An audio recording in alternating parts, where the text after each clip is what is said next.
All right. Is it ready? Yes, it is. All's good. Okay. By a show of hands, how many people in this classroom are under the age of 21? Okay, cool. As you look around the classroom, you will see that many of you are under the age of 21. So now think to yourself, even though you are under the age of 21, does it mean that no one in the classroom has ever tried alcohol? According to Professor Rosenberg from the Psychological Bulletin, alcohol is the most serious problem facing teenagers. We are all students at college and most likely gone to one party with alcohol. Being a college student and under the age of 21, I have researched this topic of underage drinking because I thought this issue would be extremely beneficial to all of us since we are all in college and will most likely be going through experiences involving alcohol. Today I'm here to convince you to think twice about picking up the next bottle of alcohol. First, I will talk about why teenagers should not have alcohol. Next, I'll discuss why teens are not responsible enough to drink. And lastly, I'll explain how alcohol is not good for your health. Let's begin by talking about why teenagers should not have alcohol. Underage drinking is illegal in all 50 states.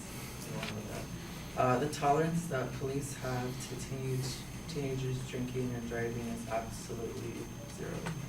Most parents who find out that their children has been drinking are not pleased with it, so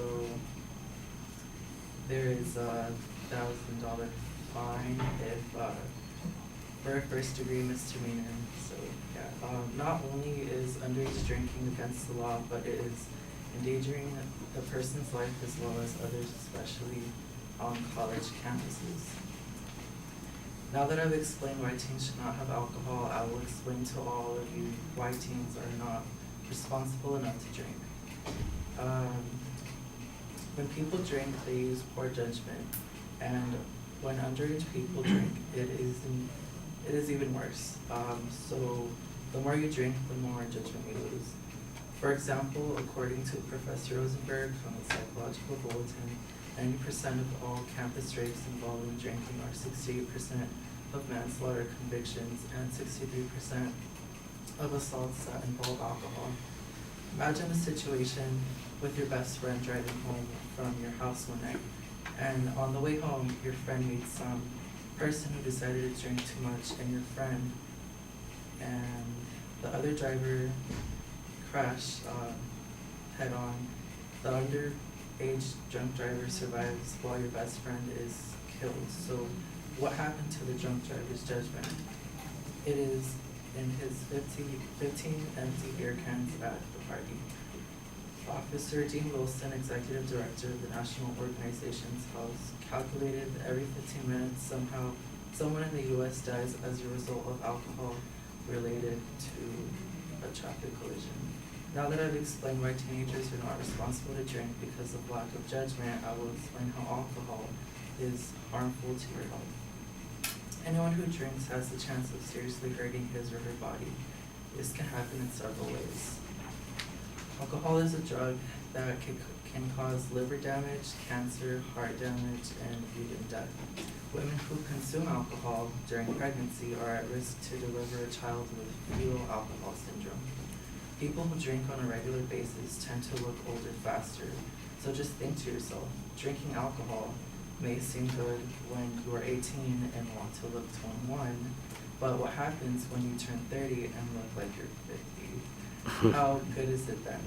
As John Harwell, the spokesperson for the charity Alcohol Concern, said, alcohol reinforces our belief that there needs to be much more emphasis on education, prevention in terms of making people more aware of the dangers of alcohol misuse. Young bodies are just not made for drinking alcohol. Now that I've gone all over the facts, let's go over what we have learned today. Today I've explained to you why drinking underage is harmful to teenagers. First, we talked about why teenagers should not have alcohol. Then we discussed why teenagers are not responsible enough to drink. And finally, we discussed how alcohol is harmful to your health. I encourage you to learn all that you can about underage drinking and think about what I have said to you today.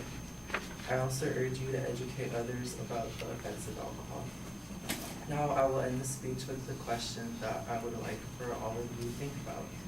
Is being accepted into a group loosening up in an uncomfortable setting and escaping the pressures of everyday life worth the risks of and consequences that are in effect after the first sip, bottle of alcohol? Is it really worth it?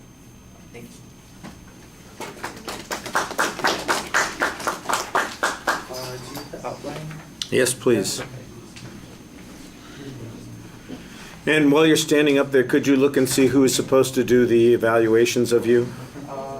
You can see here. Yeah. Miriam? Let's hear what you thought of her speech, or his speech. Good job, Eddie.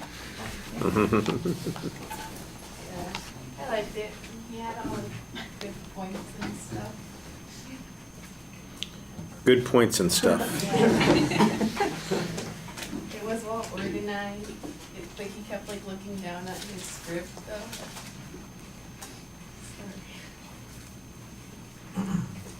Yeah. All right.